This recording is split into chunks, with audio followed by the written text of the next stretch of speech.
Pekerjaan tukang di renovasi Masjid Baitul Muhtadin pada tahap awal, yaitu dimulai dari pengukuran lebar panjangnya bangunan, dan tinggi rendahnya pondasi. Hal ini dimulai pada hari Senin, tanggal 19 Agustus tahun 2024, yaitu 2 hari sesudah peringatan Hari 17 dari Kemerdekaan Republik Indonesia ke-79, tahun 2024.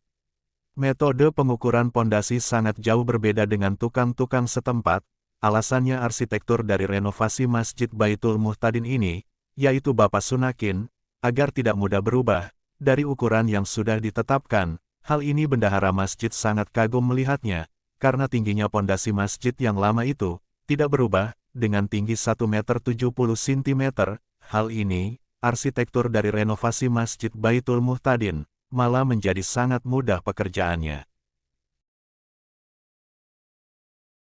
Pekerjaan renovasi Masjid Baitul Muhtadin di tahap pertama, dengan 6 tukang ini, dimulai dari hari Senin tanggal 19 Agustus tahun 2024, sampai tanggal 9 September.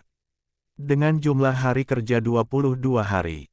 Dengan nama pekerja, 1. Bapak Sunakin, 2. Ipul, 3. Bapak Munif, 4. Bapak Heri, 5. Saudara Asad, 6. Saudara Dani.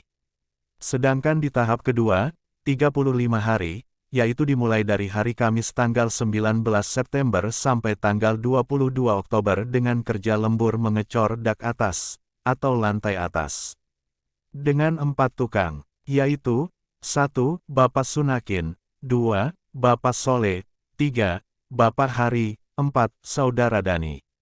Sedangkan pekerjaan di tahap ketiga, yaitu 25 hari, dimulai dari hari Sabtu, tanggal 2 November sampai tanggal 26 November tahun 2024, dengan 5 tukang, yaitu, 1. Bapak Sunakin, 2. Bapak Saleh, 3. Bapak Hari, 4. Saudara Dani, 5. Saudara Syamsul. Dengan jumlah hari kerja semuanya, dari tahap awal, tahap kedua, dan tahap ketiga, yaitu 82 hari. Bendahara Masjid Baitul Muhtadin mengatakan, andai kata jamaah Masjid Baitul Muhtadin dan remasnya hanya mengandalkan sumbangannya, tidak ikut serta membantu tukang dalam pekerjaan tersebut, maka besar kemungkinan buruk ada 3. 1. Akan memakan uang yang sangat cukup banyak. 2. Uang yang hanya segitu-gitu saja, tidak akan cukup buat bahan dan ongkos tukang. Sedangkan pemasukan uang tidak tetap, yang hanya mengandalkan doa, dan tidak meminta di jalan umum, karena tidak punya tempat untuk meminta di jalan. 2. Hasilnya tidak akan sebanyak hasil yang kita lihat bersama. Bendahara masjid bersyukur dan berterima kasih atas jamaah Masjid Baitul Muhtadin dan remasnya, atas sumbangan dan bantuan tenaga yang sangat besar sekali, pada pembangunan Masjid Baitul Muhtadin sejak awal perombakan masjid yang lama, hingga pekerjaan renovasi masjid tersebut. Bendahara masjid sangat merasa sunggan sekali, pada jamaah dan remaja Masjid Baitul Muhtadin, atas besarnya sumbangan dan tenaganya buat masjid tersebut, sampai selesai insya Allah. Terutama pada jamaah dan remas yang selalu ada setiap hari kerja, dengan meninggalkan tanggung jawab keluarga di rumah masing-masing. Bendahara masjid hanyalah mengandalkan ucapan terima kasih banyak, pada jamaah dan remasnya. Bendahara sangat tahu, siapa yang rajin hadir dan rajin bekerja pada pekerjaan renovasi Masjid Baitul Muhtadin ini, namun tidak diungkapkan. Karena takut menyinggung perasaan jamaah atau remas yang lainnya. Bendahara tidak henti-henti berdoa, meminta dan mengajak jamaah dan remasnya, karena masjid bukan milik 1 orang, 2 orang, 3 orang. Melainkan milik umum. Jika masjid tersebut milik 1 orang, tidak akan terwujud dan tidak akan selesai. Karena jamaah dan remas Baitul Muhtadin, menganggap bahwa masjid itu milik umum, maka dengan kesadaran dan hati yang tulus serta ikhlas, maka terbentuklah dengan sendirinya, jamaah Masjid Baitul Muhtadin bagian muslimat langsung usul, hari besok saya yang akan mengirim konsumsi tukang sekalian dengan rokoknya.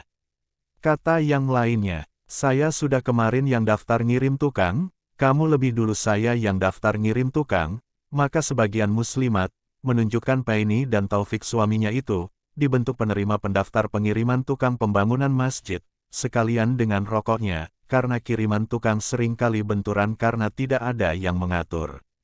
Dengan terbentuknya panitia, sepasang keluarga, yaitu Penny dengan Taufik itu, maka terorganisirlah kiriman itu, saling ganti tiap harinya, dengan mengirim 3 kali sehari, beserta rokok sebanyak bapak tukang yang kerja. Alhamdulillah sumalhamdulillah. Sungguh luar biasa jamaah muslimat Baitul Muhtadin itu. Bendahara pembangunan Masjid Baitul Muhtadin mengatakan, andai kata jamaah masjid tidak mengambil giliran konsumsi, beserta rokoknya, di setiap hari kerja itu, maka bendahara akan kewalahan dengan keuangan, dan jika pula jamaah masjid tidak kompak bekerja, maka hasil pekerjaan juga tidak akan seperti yang kita lihat ini. Alhamdulillah, dengan ketulusan hati jamaah, baik jamaah muslimat atau jamaah muslimin, diberi kesadaran dan ketulusan serta keikhlasan oleh Allah Subhanahu wa Ta'ala. Alhamdulillah, dengan kekompakan ini, maka hasil pekerjaan di luar dugaan, dari sejak pekerjaan tahap ke-1 yang 22 hari itu, ditambah tahap kedua, yang berjumlah 35 hari, sama dengan 57 hari, dan dengan 5 tukang perharinya, sudah bisa menghidupkan lampu, seperti yang kita lihat ini, dengan menghabiskan dana 200 juta, termasuk sumbangan semen yang beretrek-etrekan itu. Semua orang tidak percaya, bahwa 57 hari, dengan dana, yang hanya menghabiskan 200 juta rupiah, bendahara sudah bisa menghidupkan sebanyak lampu, seperti yang kita lihat saat sekarang ini.